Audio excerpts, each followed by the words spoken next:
Hello students, welcome back to the channel educational galaxy. हम कर रहे हैं क्लास 9th मैथ्स का chapter number 11 that is construction.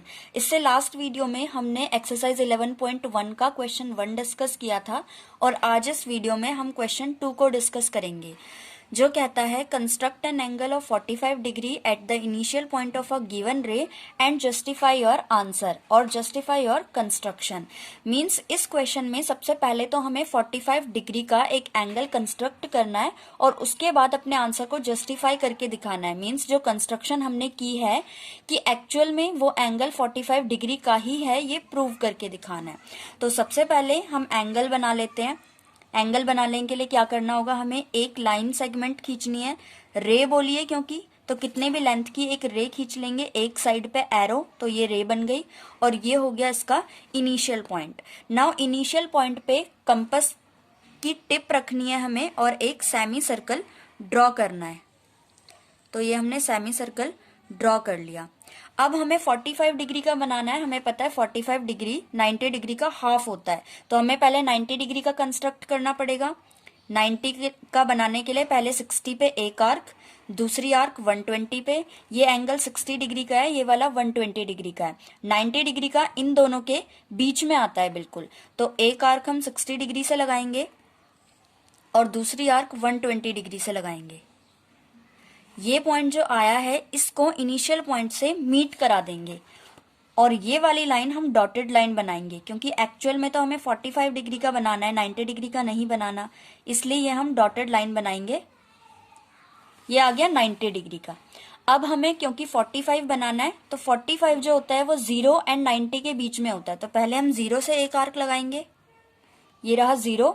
कितना भी कंपास खोल सकते हैं हम, हाफ से ज्यादा होना चाहिए।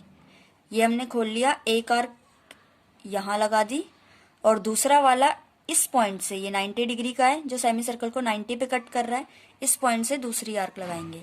ये दोनों आर्क जहां पे एक दूसरे को इंटरसेक्ट कर रही है इसको इनिशियल पॉइंट से मिला देंगे। तो ये हमने मिला दिया इन्हें। नाउ ये एंगल जो है ये हमारे पास आ गया 45 डिग्री का, लेकिन हमें ये प्रूफ करके दिखाना है कि ये एंगल है 45 डिग्री का। तो सबसे पहले हम लिख लेते हैं यहाँ पे जस्टिफिकेशन।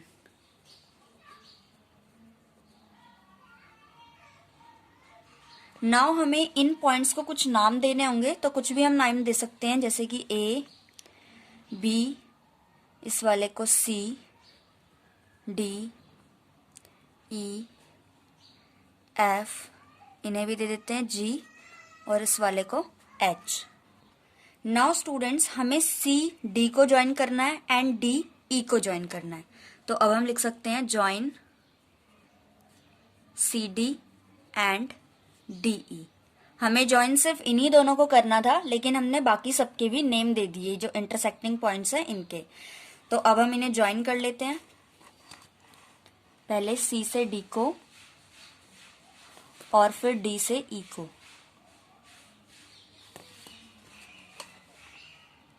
तो अब हमारे पास दो ट्रायंगल्स आ गए। तो ये जो दो शेडेड वाले ट्रायंगल्स हैं हम इन्हें अब कॉन्ग्रेंट प्रूफ करेंगे, फर्स्ट ये वाला एंड सेकंड ये वाला। तो हम लिख सकते हैं in triangle A E D and A C D.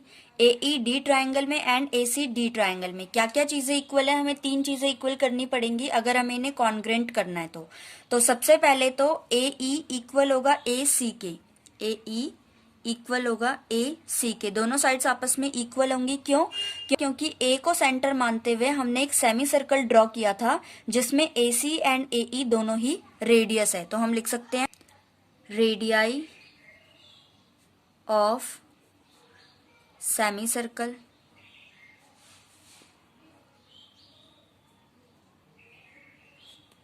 दूसरी बात, एडी एडी दोनों में ही कॉमन है, एडी इक्वल है एडी के, कॉमन है दोनों में। और थर्ड साइड है वो भी हमारे इक्वल है, ईडी इक्वल होगा सीडी के, ईडी इक्वल होगा सीडी के। क्यों इक्वल होंगे ये दोनों?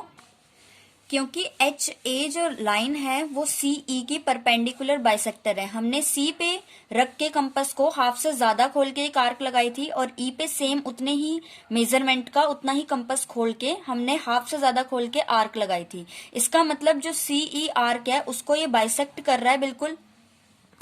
तो हम लिख सकते हैं H A bisects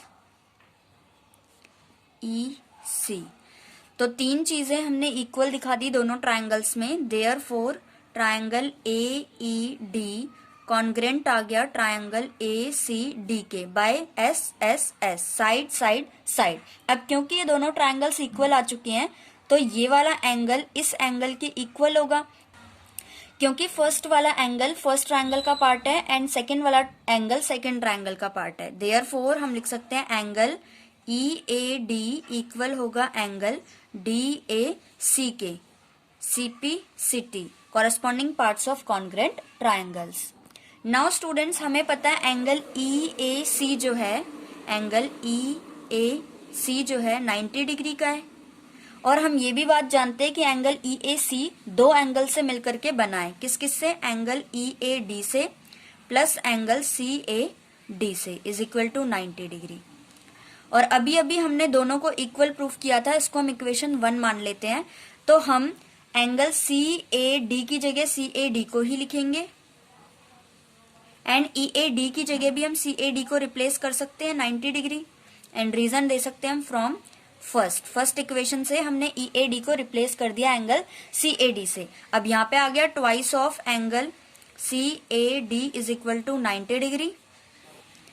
Therefore angle C A D ये 2 डिवाइड में जाएगा तो 90/2 45 डिग्री होता है। तो हमारा एंगल सी ए डी आ गया 45 डिग्री। सी ए डी यही तो हमें प्रूफ करना था कि इतना सा एंगल 45 डिग्री है, ये हमें जस्टिफाई करना था जो हम कर चुके हैं। Hence proofed.